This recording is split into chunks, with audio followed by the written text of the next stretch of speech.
Hey everyone, this is David with Android Police, and we are here at HTC's booth looking at the One M9, which you probably already know a lot about. As you can see, I've got a One M8 right here beside it, and the differences visually are, there aren't too many, but there are some changes here.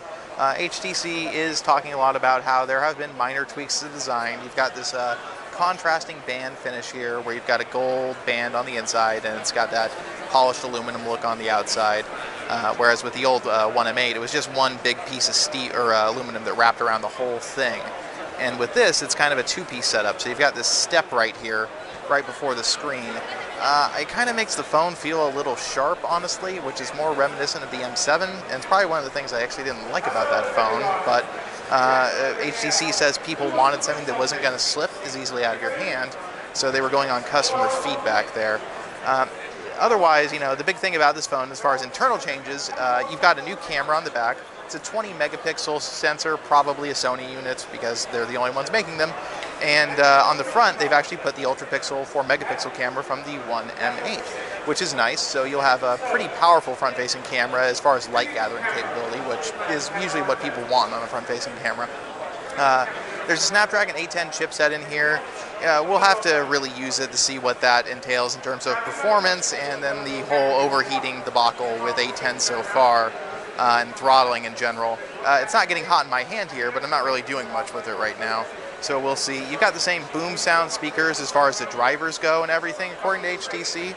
So they should be about as loud. They've got this new Dolby surround software processing in there. Whether or not that will actually make things better or worse, we'll see.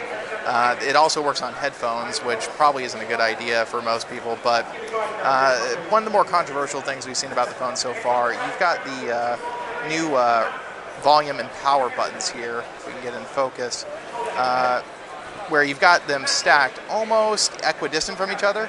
The power button is a little bit further away than the volume rocker as far as the two volume rocker buttons go.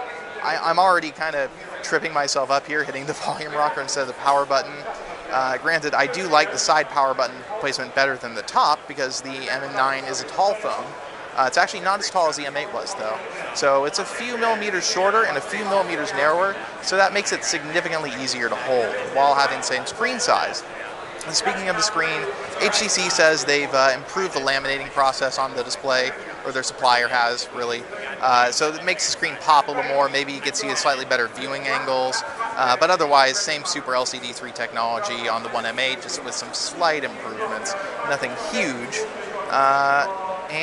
Yeah, that is the One M9. You can expect our review probably sometime next month.